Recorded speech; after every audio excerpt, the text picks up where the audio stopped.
Okay, I'll start because we got a summary and people join as they do.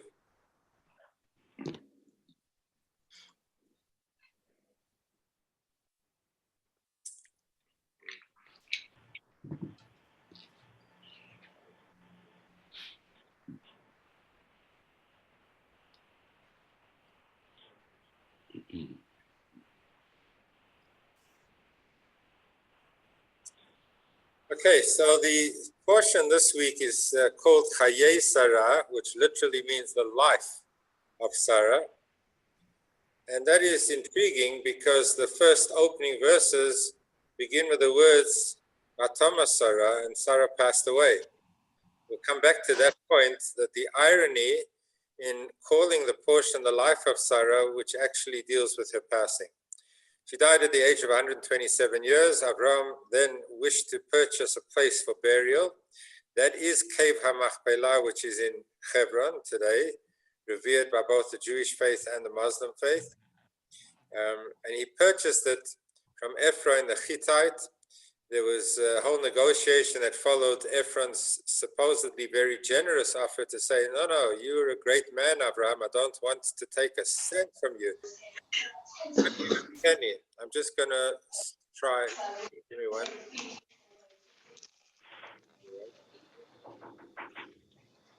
Sorry, let me just put everybody on mute. That will make it easier for everyone to. Well, you said every Wednesday,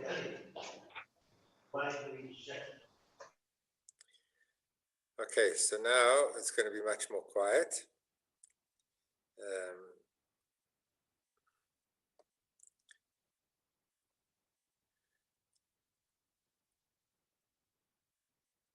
So Ephron had said, no, Avram, you're such a great man. There's no way I'm going to take money from you. It's a gift. And Avram says, no way, I'm going to pay for this. This is going to not just be a gift to Abraham. At which point Ephron changes his tune and says, well, in that case, and he asks for top dollar on his real estate.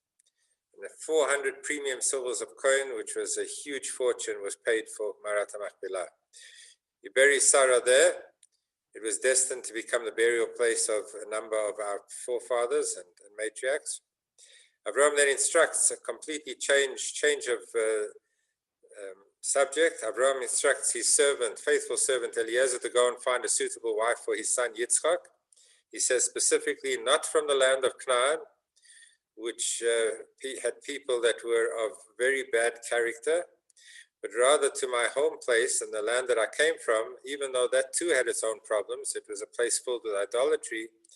But we'll see that the character traits that were in the family back in his birthplace were more relevant to Abraham than the having people from the surrounds who might have been less involved in idolatry, but had very bad personality defects.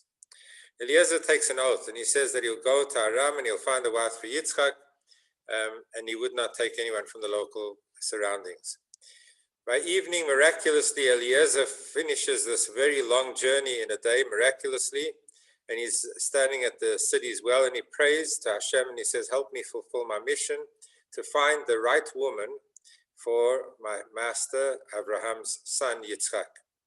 And that's where he makes the heavenly sign and he says, this is how I'm going to do it, God. The maiden, the young woman who's going to come down to the well, and I'm going to say to her, please, I'm so thirsty, give me water to drink. And she's going to respond and she'll say, certainly. And not only will I give you to drink, but you will anticipate the need of the camels too. That degree of chesed and kindness would be the proper sign to determine a worthy woman, wife for Yitzchak.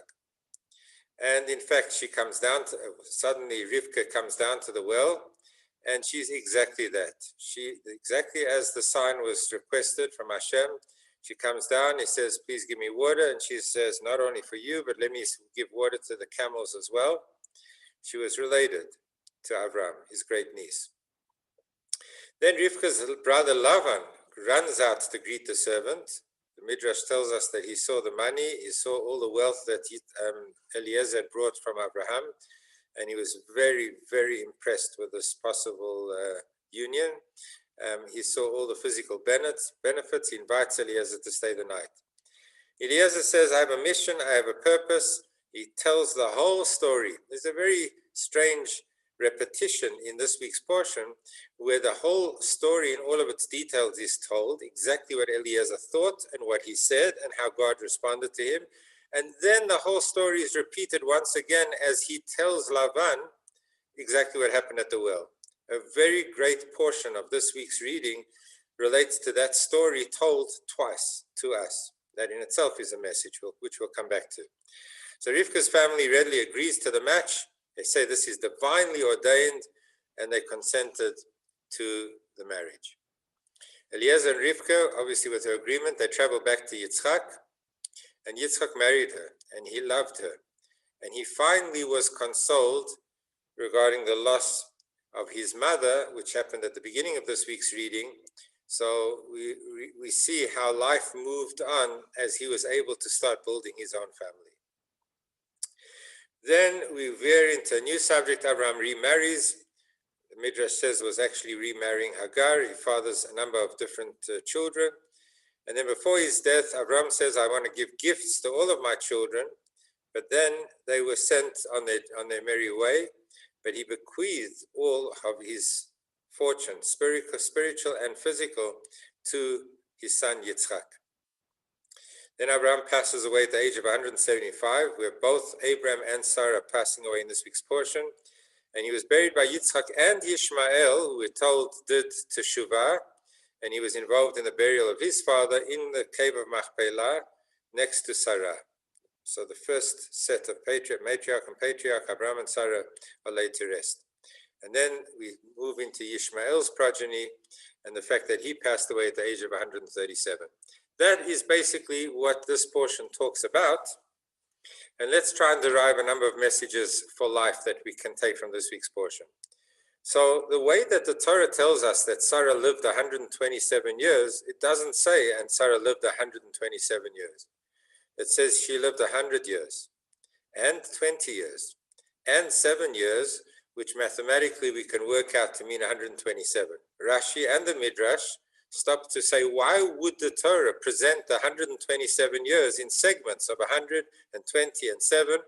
And therefore, the Midrash tells us, and Rashi quotes it, that at the age of 20, she was like a 7-year-old in beauty, absolutely pristine, like a child. At the age of 100, she was like a 20-year-old in piety, because a person under 20 did not carry the responsibilities of sin as they would do after the age of 20. So the Torah is trying to say that at 100 she was as beautiful spiritually as at the age of 20.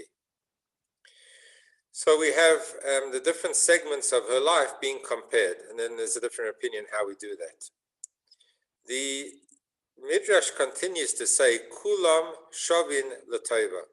All of her 127 years were actually equal. They were all equal experiences in her life, every single day of her life, tallied up with the same importance and the same zest and commitment to life, which is very difficult to understand, because in these 127 years, Sarah went through many journeys. There was the journey all the way from Mesopotamia to Israel. Then there's the journey down to Egypt because there's a famine. Then she is captured by Pharaoh and almost raped. And then she is saved. And then there's a second time with Abimelech, which we read about last time. She went through very traumatic experiences as a woman and as a wife, tremendously challenging moments. How could the Midrash say that Sarah lived all of her years exactly equal? Every day of her life was an equal experience. It could not possibly have been equal because there was pain and suffering. So we begin to get a glimpse of how life could be lived. And the way that Sarah lives her life is not determined by the circumstance, but always in her resolve and her response to circumstance. In fact, how she will begin to utilize the challenge for good. She was defined not by what was an easy day or a hard day, but every day was equally committed to life, to use every single moment. and to be able to derive from it what is that day's life's message. That in itself is a huge message, because we all go through curveballs. We go through a year like 2020, which we're going to remember as one of these most difficult, challenging years. And to say that a person lived last year and this year equally, how could it be? We lived so differently, but not equally because it was a mirror image of the previous year. Equally in terms of waking up each day and saying, I have a purpose, I have a meaning, I have a resolve, I'm going to achieve what has to be achieved this day. That begins to give us a glimpse of what kind of life Sarah lived. And it begins to give us insight into how we can call a portion that deals with her death, Chayai Sarah. Because the Sarah becomes a living, immortal being. Because immediately we're introduced to Yitzchak's spouse, the continuity of generations. She sowed the seeds that were going to impact on the world for thousands of years. Till today, it is Sarah, our mother, and Abram, our father. So she lives on because of the way she lived her life, because she lived a day, not by virtue and not being defined by the circumstance of that day, but by this inner resolve to make every day count and be important in achieving a mission and having a message and having a challenge that is going to derive the full strength of her being and enable her to achieve purpose. Because she lived her life that way, she is Chayai Sarah. Her life continues even after her death. There is an immortality even as we talk of her passing. She lives on in her children, she lives on ultimately in her progeny, and in us today, continuing that message of Abraham, of kindness and of discovery of God and of impacting positively on the world. So to that end, there's an interesting Midrash, Gemara, that talks about Rabbi Akiva. So what happened was, Rabbi Akiva is giving a class, and believe it or not, that doesn't only happen in today's classes, it happened in life. Teachers gave lessons, and in the lessons, people fell asleep. Now, you've probably heard of guys falling asleep in the sermon in shul. Heard, I'm saying not just seeing, because sometimes they snore. And the story of the rabbi turns to the Gabbai and says, go and wake him up. Can't you see he's sleeping? And the Gabbai says, Rabbi, you put him to sleep. You wake him up. I should be the one to wake him up. So the students of Rabbi Akiva fall asleep. And Rabbi Akiva veers from his subject matter. And he says, students, do you know why Esther, our mother, the heroine of the story of Purim, ruled over 127 provinces, because that's how many provinces Achashverosh had, 127, same number. It's because Sarah lived 127 years. And the Gemara says, with that, the rabbis perked up from their sleep. It was an interesting correlation of numbers. They were intrigued, and suddenly they woke up, and then he continued to give his shir. What's the Gemara talking about? How does that wake up anybody to start talking about numbers correlating? So there's such a beautiful Gemara explanation on that Gemara, that in actual fact, it wasn't just the physical heaviness on their eyelids that they were falling asleep, but it was a generation that was dealing with the destruction of the temple. Judaism was falling asleep. There was an overwhelming pain and lack of hope. There was apathy. There was despondency. There was depression. There was a heaviness on the generation of Rabbi Akiva that he was responding to. It wasn't, according to the commentary, just a particular lesson where people fell asleep. He was addressing his age, his era, the generation of that time, and saying, Yidden, we are falling asleep as Jews. We're forgetting what it means to be passionate and involved in the mission that we have. Don't let the sad challenges of the day, the destruction of the temple, overwhelm us to the point that we become sleeping Jews. Don't you remember there was a woman called Esther? And Esther turned everything around. She miraculously saved the Jewish people in a desperate time where there was a final solution determined to destroy the Jewish people. And yet Esther became the heroine and saved the Jewish people. But how did she do that? Because she came from somewhere. She wasn't just a woman born in an age and an era in a particular time. She came from a woman, Sarah, And the woman Sarah lived 127 years and lived those 127 years. She lived it with a passion to eke out every possible, the marrow of every bone of that year, of that time, of her life. She bequeathed that ability to rise above the circumstances that surrounded her and to become a mother of a people Israel. She bequeathed that to Esther. And we are the progeny of Esther and Sarah. How can we fall asleep in these difficult, dark times and begin to move away from the responsibilities of the day?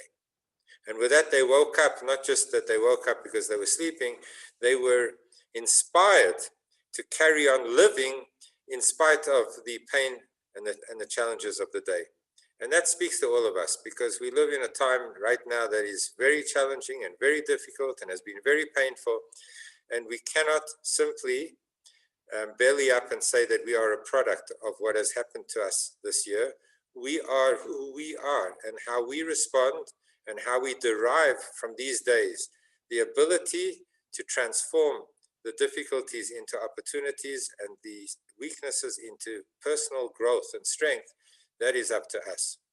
And just to quote one of the stories that Rabbi Sachs, may his memory be blessed, told about his meeting with the Rebbe, he actually attributed to the Rebbe his decision to become the chief rabbi, and there was a whole long story which he told when he was here in South Africa with us.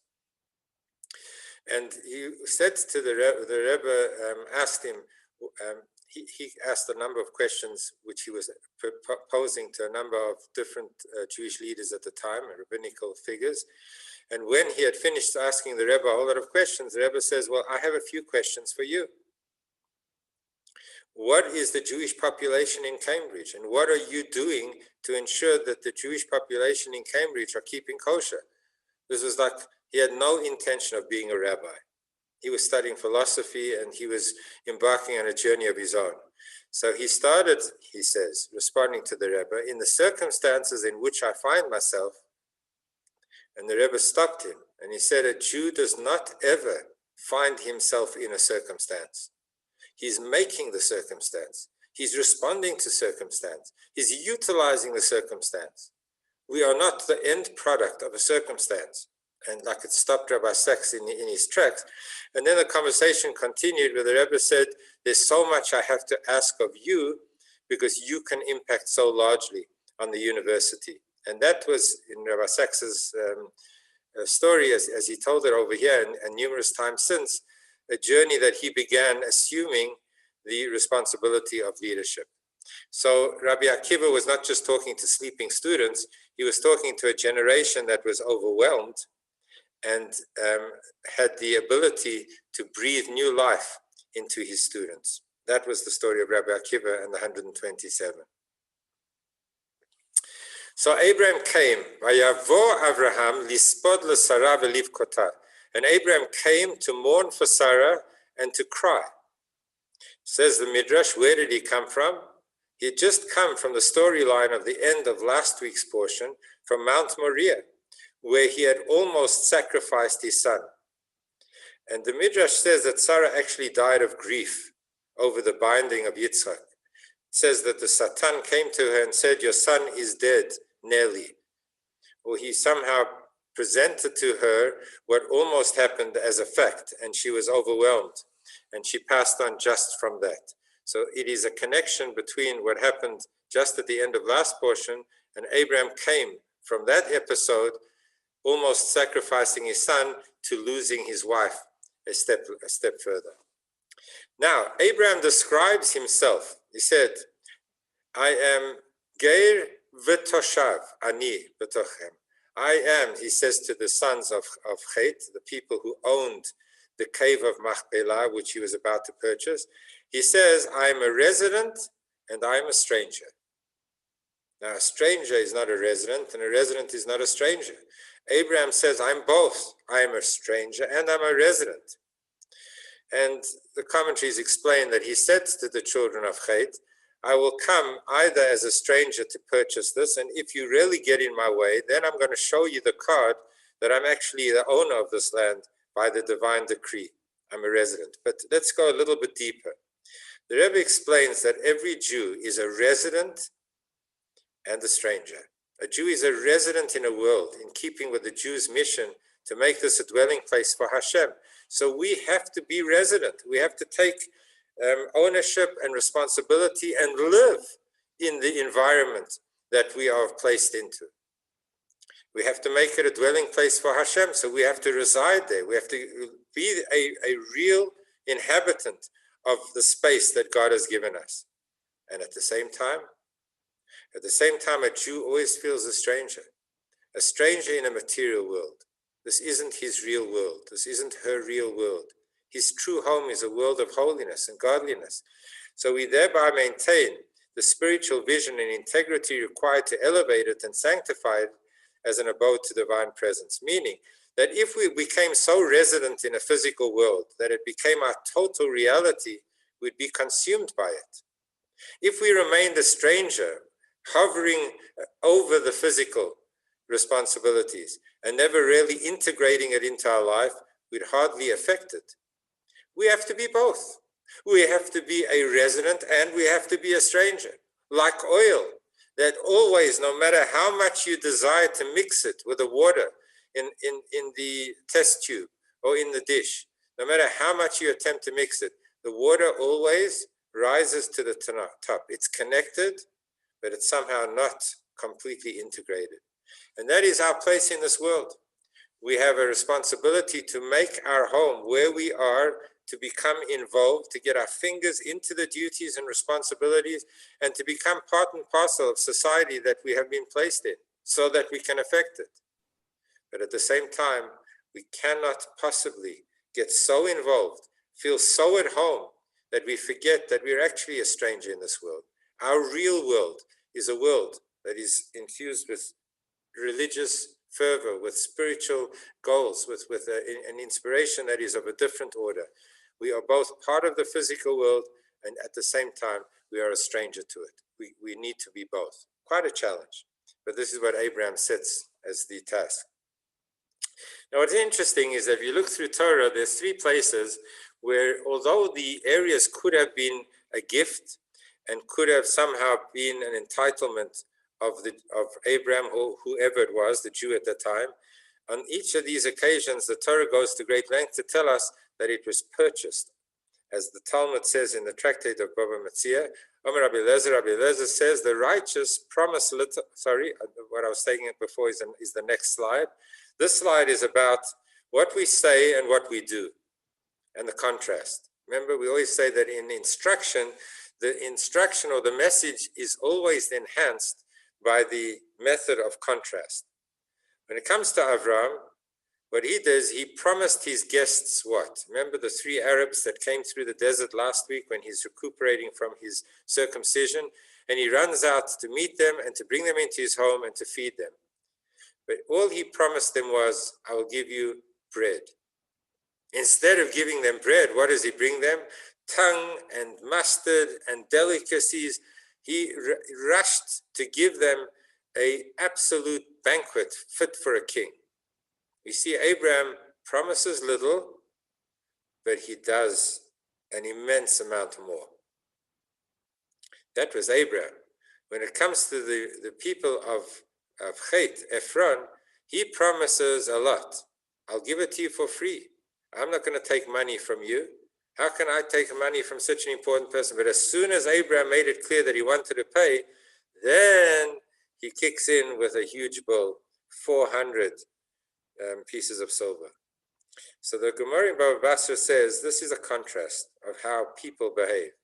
Rather be of that caliber of people that says, our promises a little and then delivers much, much more, than to be somebody who brazenly promises the world, and when it comes to delivery time, it's just a small fraction of what the person promised.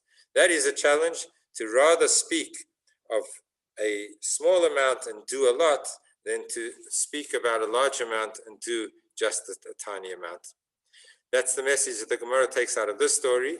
But now we come back to what I was talking about before, that there were 3 occasions that the Torah goes to length to tell us that it was purchased.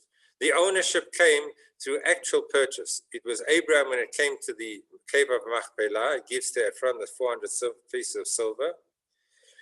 Also, when it comes to the place where the temple was to be built in Jerusalem, David goes to Arnan and he gives him 600 shekels of gold, and he purchased the threshing floor of this man so that he would ultimately have title to the place where the temple would stand, to Yerushalayim.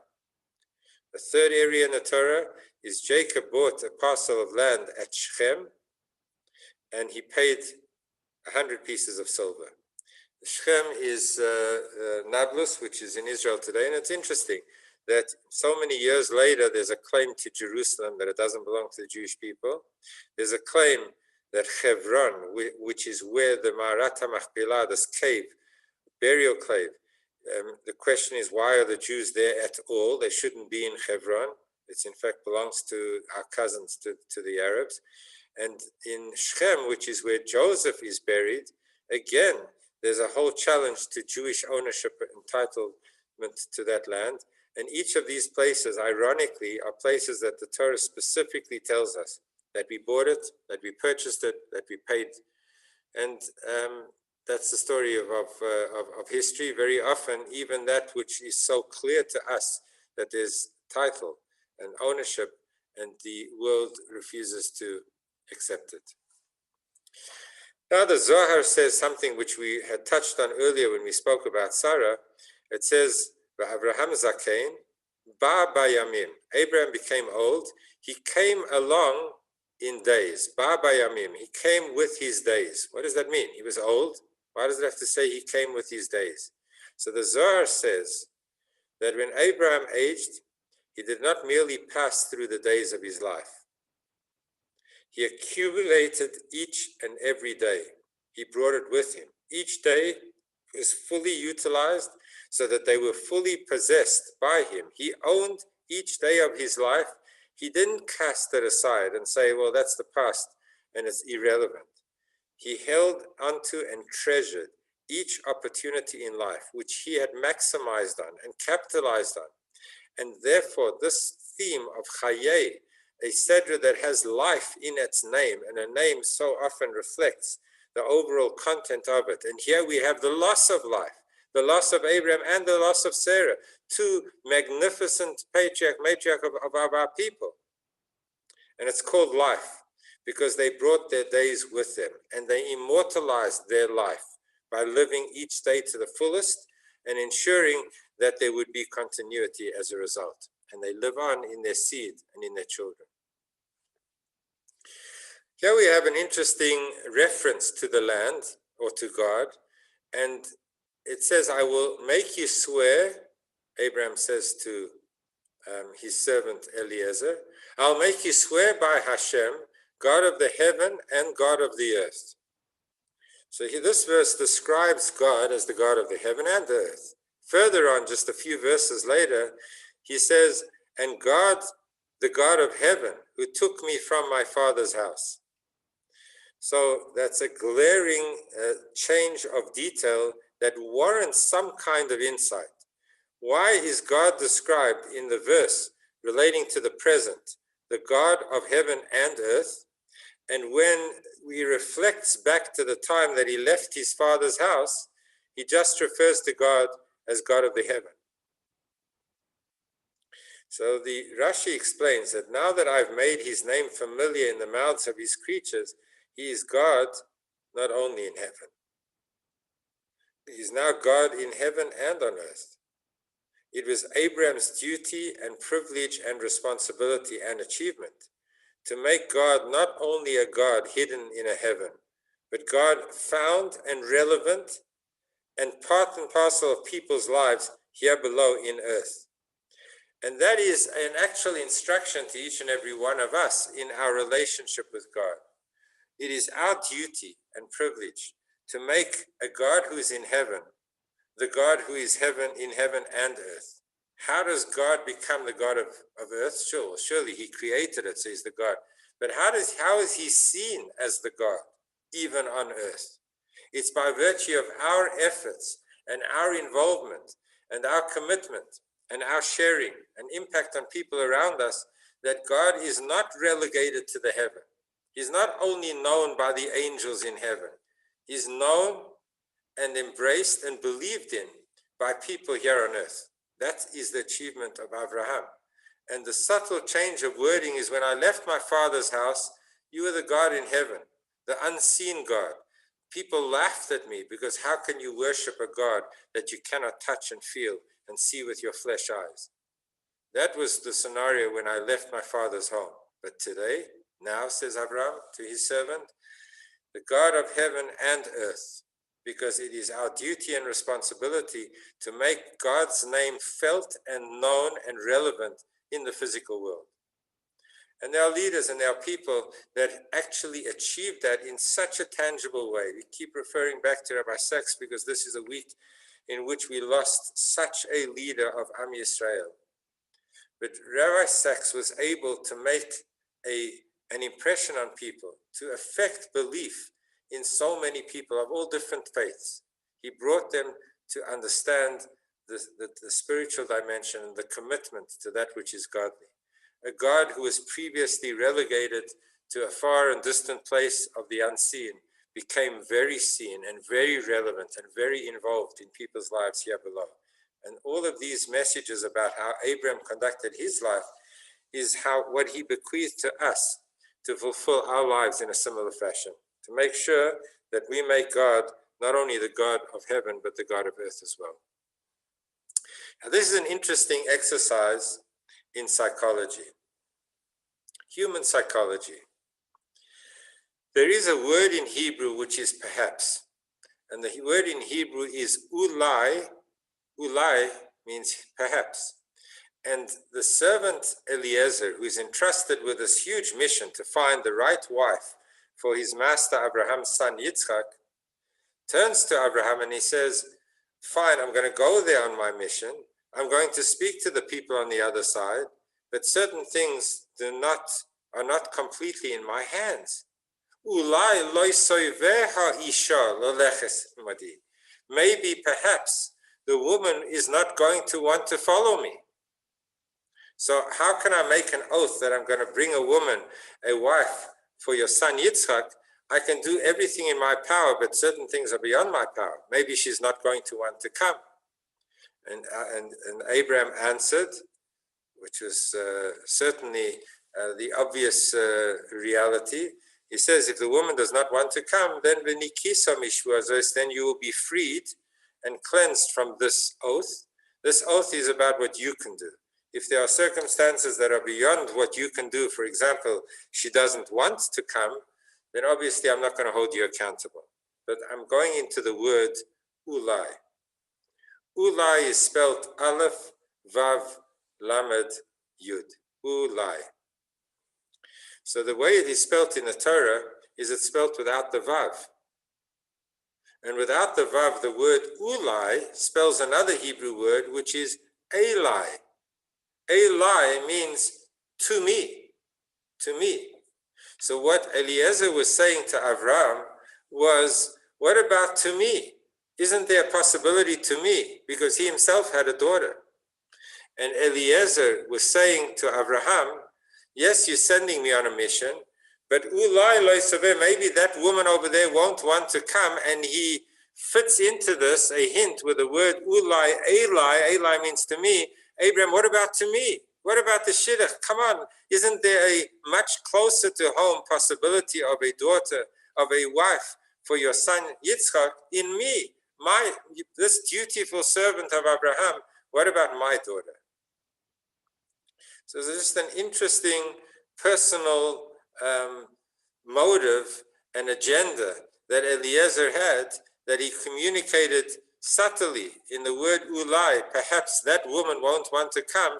He hints at the word Eli, what about to me? So what's interesting now is an interesting journey of human psychology. Remember I said to you that the story unfolds when it happens.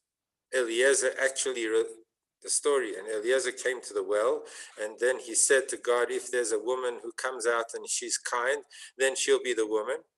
The whole story is told as it unfolds. And then the whole story appears again in all its detail when Eliezer speaks about it to the family of Rivka, to Lavan and Bethuel. So then he tells them the whole story again. When is this word ulai written Eli? Not when the story happens, not when Abraham is talking to Eliezer and entrusting this mission to him. It only happens when he is relating the story later on to the people on the other side, to Lavan. So that's a subtlety, but it's an interesting detail.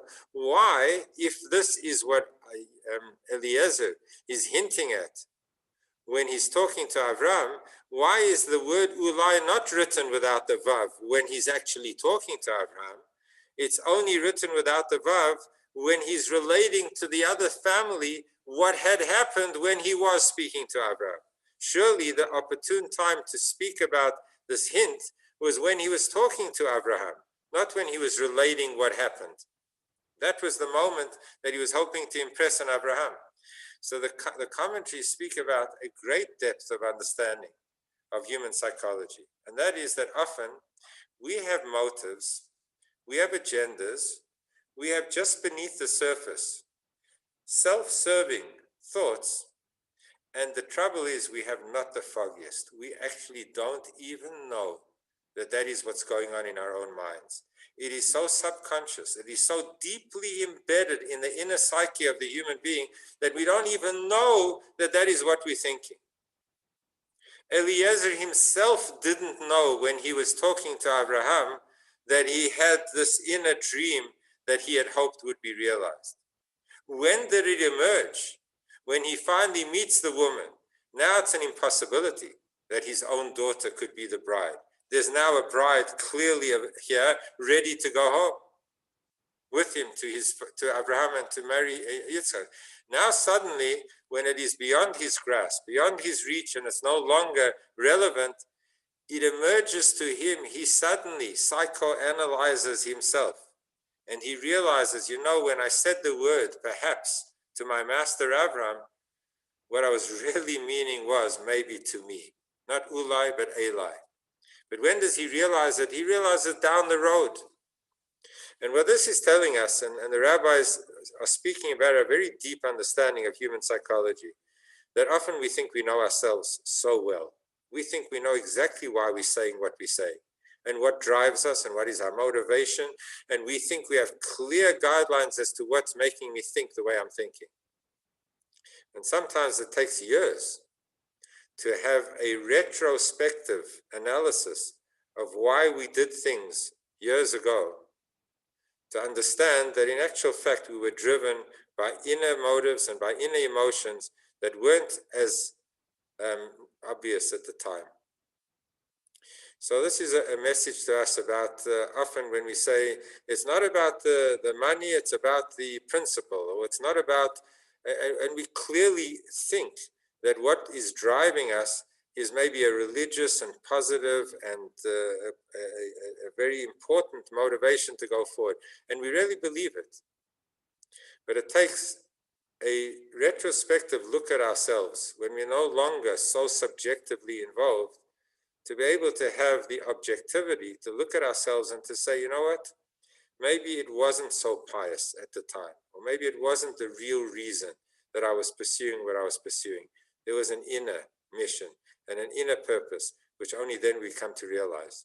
And if we can understand that, then it gives us a further responsibility, not to wait to that future time when we're more objective, but to be much more critical in our analysis of self at the time, today, when we feel so passionately, and when we feel so strongly, and when we think we know exactly why we feel as strongly as we do. To be able to step back and to really analyze what is motivating me, what is the real reason that I'm being driven right now, and that would help us through many circumstances in life where we are trapped by an agenda and by an inner motive that we're not even aware of externally. It's too deeply embedded in our inner psyche to actually be aware of.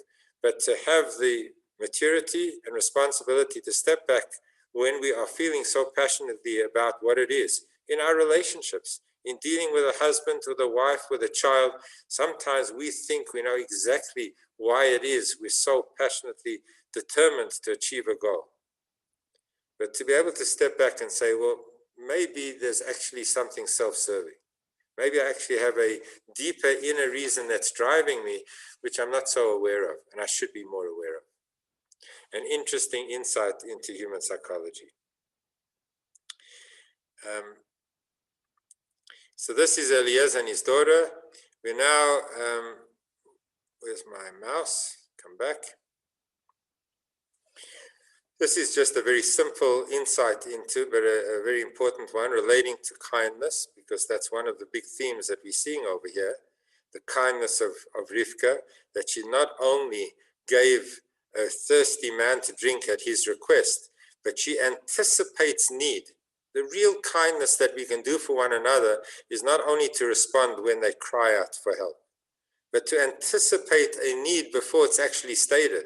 That was the power of Rivka, that she said, yes, I'll give you to drink, but what about the camels? And she rushes to do much more than what was asked for. But it's interesting in the whole interlude of the camels, which I mentioned quite prominently, it says that Eliezer first fed the animals, and afterwards he went in to be served food himself. And from here we learn, interesting halacha, interesting detail in Jewish law, that it's forbidden for a person to state anything until he feeds his animals, let alone your guests, let alone the people that are in need that you bring into your home. But here we have something even further reaching to say that what is our attitude towards our animals and to anything that depends on us, any creature of God that was put into this world that depends on us.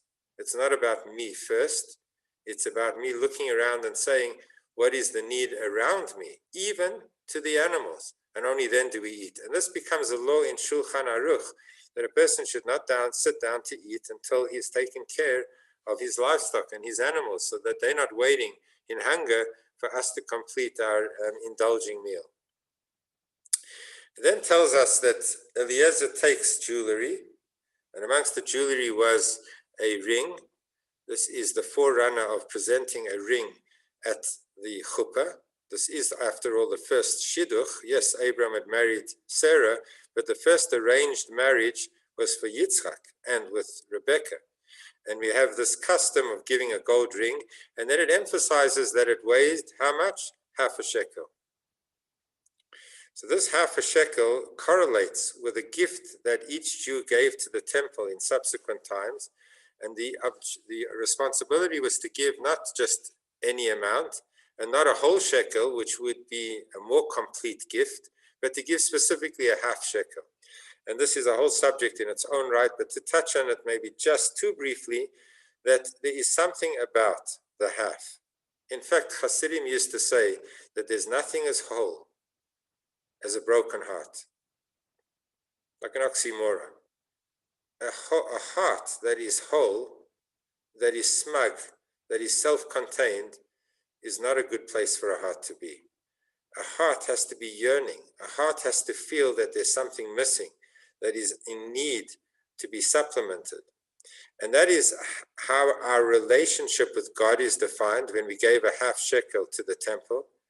It was a symbol of saying that God, as much as I grow, and as much as I succeed, and as much as I am a champion in all the fields that I feel so successful in, I'm only a half. I cannot succeed without you, God. You are my other half.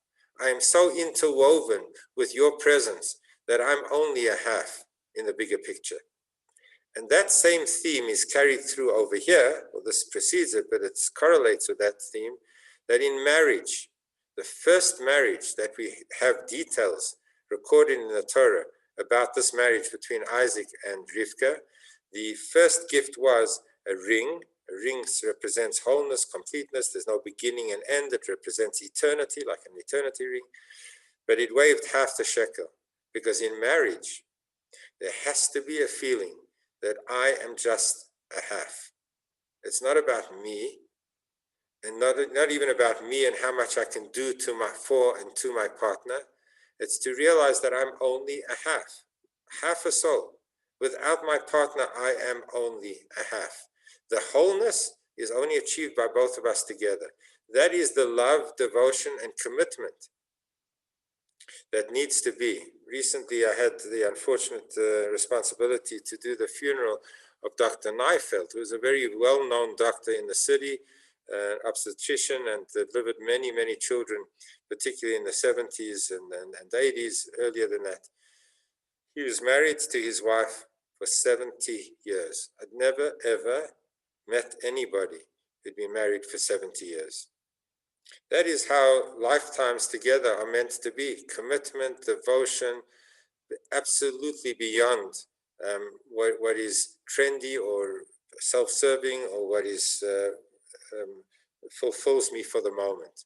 It's to realize that I'm only a half and there is another half, and only together can we achieve the whole. And that is the message of the half shekel ring that was presented. I'm going to complete because we're right at the end. And even in this slide, I'm just going to talk about the fact that Isaac instituted and introduced the tefillah, the prayer of Mincha. Abraham, it says, got up early in the morning and he went to stand at the place. We discussed it last week, and that was in prayer. So he got up early in the morning and he went to pray. From him, we learn that in the morning we should begin our day with a prayer, the early morning service. When it comes to Isaac, it says that it was towards evening and he went out to talk in the field. It doesn't say what he was talking, but we learn that he was talking to Hashem. He was in prayer. When was it? In the afternoon. From him we learn the prayer of Mincha. And in a later portion we're going to learn about Jacob, who comes to that place, the place that was the future place of the temple, and he lay down to rest at night. And he called this the house of Hashem, and he prayed. So he introduced the evening prayer. We have 3 prayers in a day, morning, afternoon, and night, Shachris, Mincha, and Ma'ariv. Isaac introduced the Mincha prayer. And the Gemara actually says that there's a unique importance attributed to the Mincha prayer. Why? Because it comes right in the middle of the day. To devote a time to God in the morning before we set out to work is hard, but much more easily achieved. To come back from work at the end of the day and say, whoops, I've got to talk to God and finish off my day. But in the heart of the day, in the midst of your work, when it's in the middle of all the responsibilities, to pause and stop and pray is a much bigger challenge. And let's use that as a metaphor for life. It's sometimes easier for children to feel connected to God. They go to the children's service, they get chocolates, they feel happy in shul. Somehow at the end of life, very often, elderly people, they've retired, they have time on their hands, and they come and they rekindle their relationship in a daily method of prayer. But in the mincha is when you are 30 and 40 and 50, you're in the middle of the day, in the middle of your life, when you're in the prime, when you're on the ladder of success, and you're shooting high to be able to make a real life for yourself. The mincha prayer is to say, even when I am so filled with all of my ambitions and responsibilities, I pause, I stop, and I pray. That is the message that Isaac gave us when it comes to prayer. There's so many other messages. The hour is 8 o'clock. I thank everyone for joining. Thank you for being with us. And may we learn these beautiful lessons from our forefathers who lived their lives and gave us the roadmap for ours. Have a brilliant week. God bless. Hi, Sam. Hi, Jenny. Hi, Clifford. Nice to see you. Baruch Hashem. Helene, thanks for joining. Jay, Max. Philip, good to see you. Lawrence, thank you for joining. Nice to be here, Rov. Good. Have a good week. God bless. Thank you, Rabbi. Farewell, Rabbi.